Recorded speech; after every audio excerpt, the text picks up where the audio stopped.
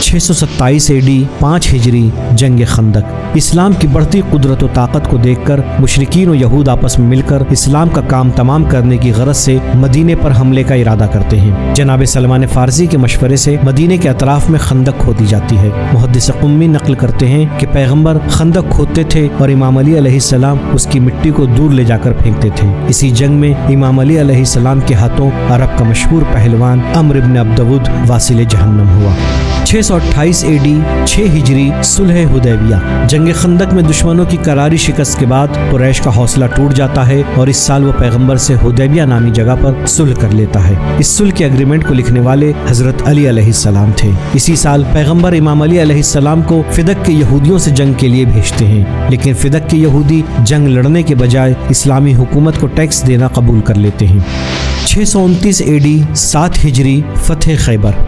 7 ہجری کو جنگ خیبر کا واقعہ پیش آتا ہے۔ اس جنگ میں شروع سے امیر المومنین موجود نہیں تھے۔ رسول خدا صلی اللہ علیہ وآلہ وسلم نے علی ابن ابی طالب علیہ السلام کو مدینے سے بلایا جو آشوب چشم میں مبتلا تھے، اور پیغمبر خدا کے معجزے سے آشوب چشم میں افاقہ ہوا تو پیغمبر اسلام نے پرچم آپ کے سپرد کیا۔ کئی اہل سنت مورخین کا ماننا ہے کہ امیر المومنین علیہ السلام کی مرہب سے 2 بدو لڑائی ہوتی ہے اور آپ اسے ہلاک کر دیتے ہیں۔ ابو رافع کی روایت کے مطابق ایک یہودی نے قلعے کے دروازے کے پاس حضرت علی پر وار کیا اور آپ کی ڈھال گر گئی، چنانچہ آپ نے قلعے کے دروازے کو اکھاڑ کر اسی کو ڈھال قرار دیا اور اسی دروازے کو ہاتھ میں لے کر آخر تک لڑتے رہے، یہاں تک کہ قلعہ آپ کے ہاتھوں فتح ہوا۔ 630 AD 8 ہجری فتح مکہ۔ اس سال پیغمبر اکرم صلی اللہ علیہ وآلہ وسلم ایک عظیم لشکر لے کر فتح مکہ کے لیے روانہ ہوتے ہیں۔ امام علی علمدار ہوتے ہیں اور کعبے میں بتوں کو توڑنے میں پیغمبر کی مدد کرتے ہیں۔ اس وقت امیر المومنین علیہ السلام کی عمر مبارک 31 سال تھی۔ 631 AD 9 ہجری مباہلہ۔ اس سال کا آغاز جنگ تبوک سے ہوتا ہے۔ یہ تنہا ایسی جنگ ہے جس میں امام علی علیہ السلام پیغمبر کے ساتھ نہیں تھے۔ پیغمبر امام علی علیہ السلام کو مدینے میں اپنے جانشین کے طور پر چھوڑ جاتے ہیں۔ منافقین اس بات سے فائدہ اٹھاتے ہوئے مدینے میں افواہ پھیلاتے ہیں کہ پیغمبر امام علی سے ناراض ہیں، اسی لیے انہیں جنگ پر اپنے ساتھ لے کر نہیں گئے۔ امام علی خود کو لشکر اسلام تک پہنچاتے ہیں اور پیغمبر کو منافقوں کی افواہ کے بارے میں بتلاتے ہیں، جس کے جواب میں پیغمبر مشہور معروف حدیث فرماتے ہیں، کیا تم اس بات پر راضی نہیں ہو کہ میرے نزدیک تمہارا وہی مقام ہے جو موسیٰ کے نزدیک ہارون کا تھا۔ یہ حدیث منزلت کے نام سے مشہور ہے۔ اسی سال پیغمبر کے حکم سے سورہ برات کی ابتدائی آیتوں کی تبلیغ کے لیے آپ مشرکین مکہ کے پاس جاتے ہیں۔ اسی سال آیہ مباہلہ کے نازل ہونے کے بعد پیغمبر نجران کے عیسائیوں کو مباہلے کی دعوت دیتے ہیں اور امام علی علیہ السلام کو پیغمبر اپنے نفس کے طور پر پہچانواتے ہیں۔ 632 AD 10 ہجری حجۃ الوداع۔ 10 ہجری کو پیغمبر اکرم امام علی علیہ السلام کو اسلام کی دعوت دینے یمن بھیجتے ہیں۔ اسی سال پیغمبر اپنے پہلے اور آخری حج کے لیے روانہ ہوتے ہیں۔ امام علی علیہ السلام اپنے آپ کو یمن سے پہنچاتے ہیں اور مکے میں پیغمبر سے مل جاتے ہیں۔ حج کو انجام دینے کے بعد واپسی میں غدیر نامی جگہ پر پیغمبر اکرم صلی اللہ علیہ وآلہ وسلم خدا کے حکم سے امام علی علیہ السلام کو 1,24,000 حاجیوں کے درمیان اپنا جانشین و وصی بناتے ہیں۔ 11 ہجری رحلت نبی اکرم صلی اللہ علیہ وآلہ وسلم۔ سن 11 ہجری کے ماہ سفر میں نبی رحمت اس دار فانی کو الوداع کہتے ہیں اور امام علی علیہ السلام کی امامت کا آغاز ہوتا ہے۔ امام علی پیغمبر کے کفن و دفن کے انتظام میں مصروف ہوتے ہیں۔ وہیں مہاجر و انصار کا ایک گروہ سقیفہ بنی ساعدہ میں ابو بکر کو خلافت کے لیے چنتا ہے۔ شیعہ کچھ اہل سنت مورخ کے نزدیک ابو بکر کی جانب سے کچھ لوگ بیعت لینے امام علی کے گھر پر حملہ کر دیتے ہیں، جس کی وجہ سے آپ کا بیٹا محسن سخت ہو جاتا ہے اور جناب فاطمہ زہرا سلام اللہ علیہا شدید بیمار پڑ جاتی ہیں، اور کچھ دنوں کے بعد آپ بھی امام علی علیہ السلام کو تنہا چھوڑ کر اس دنیا سے رحلت فرما جاتی ہیں۔ 11 ہجری سے 35 ہجری دوران خاموشی۔ یہ وہ زمانہ ہے جب ظاہری طور پر امام علی علیہ السلام سے خلافت کو غصب کر لیا گیا۔ اس دوران ایسا نہیں تھا کہ امام علی علیہ السلام ناراض ہو کر گھر بیٹھ گئے تھے، بلکہ آپ نے مختلف کام انجام دیے۔ 1. قرآن مجید کی آیتوں کو تفسیر و تعویل و شان نزول کے ساتھ جمع فرمایا۔ 2. شاگردوں کی تربیت کی۔ 3. یہودیوں اور مسیحی علماء کے سوالوں کا جواب دیا۔ 4. ضرورت پڑنے پر خلفاء کو مشورہ دیا۔ 5. مختلف کنویں کھود کر اور کھجور کے باغات لگا کر انہیں مسلمانوں کے لیے وقف کر دیا۔ اس دوران کیوں امام علی علیہ السلام نے تلوار نہیں اٹھائی؟ اس کی 2 اہم علتیں ہیں جسے خود مولا بیان فرماتے ہیں۔ 1. دین کا تحفظ۔ 2. اسلامی سماج کو بکھرنے سے بچانا۔ 655 AD 35 ہجری لوگوں کا بیعت کرنا۔ خلیفہ سوم کے قتل کے بعد ظلم و ناانصافی سے تھک ہار چکی انسانیت کو صرف ایک ہی ذات سے امید تھی کہ وہ پیغمبر کی سیرت کو دوبارہ زندہ کر کے سماج میں عدل و انصاف کو قائم کرے گا۔ اسی وجہ سے کچھ انگوش شمار لوگوں کو چھوڑ کر ہر ایک نے امام علی علیہ السلام کے ہاتھوں پر بیعت کی۔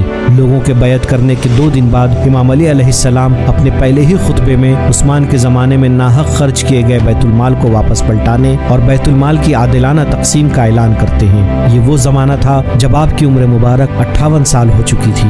656 AD 36 ہجری جنگ جمل۔ بیت المال کی عادلانہ تقسیم کچھ افراد پر گرا گزری۔ انہی میں سے ایک طلحہ ابن عبید اللہ ہے اور دوسرا زبیر ابن عوام۔ ان دونوں نے امام علی علیہ السلام سے کی گئی بیعت کو توڑ دیا اور مکے میں حضرت عائشہ سے جا ملے جو عثمان کے قاتلوں سے بدلہ لینا چاہتی تھی۔ شہر بصرہ کے قریب امام علی کی بطور خلیفہ پہلی جنگ تھی اور یہ اسلامی حکومت میں پہلی خانہ جنگی بھی تھی۔ لاکھ کوشش کرنے کے باوجود جب طلحہ و زبیر اپنے ارادے سے پیچھے نہیں ہٹے تو جنگ کا آغاز ہوا اور اس جنگ میں دونوں ہی مارے جاتے ہیں۔ حضرت عائشہ کو پورے ادب و احترام کے ساتھ مدینے واپس بھیج دیا جاتا ہے۔ اسی سال رجب میں امام علی علیہ السلام کوفے میں داخل ہوتے ہیں اور اسے اپنا دارالحکومت قرار دیتے ہیں۔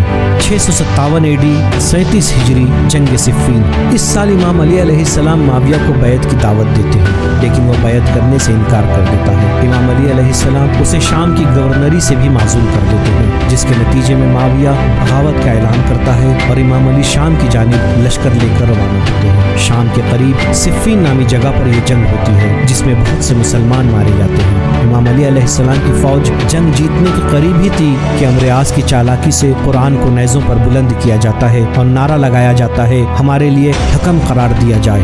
امام علی علیہ السلام نے اپنی فوج کو بہت سمجھایا مگر آپ کی فوج کے ہزاروں افراد جنگ لڑنے پر آمادہ نہیں ہوئے۔ آپ کی مظلومیت کا اسی سے اندازہ لگایا جا سکتا ہے کہ 4000 فوجی ننگی تلوار لے کر امام کے خیمے میں داخل ہوتے ہیں اور آپ کو شہید کرنے کی دھمکی دیتے ہیں۔ حکم کے انتخاب میں بھی امام چاہتے تھے کہ مالک اشتر یا ابن عباس کو بھیجا جائے مگر آپ کی فوج نے قبول نہیں کیا اور ابو موسیٰ اشعری کو بعنوان حکم معین کیا۔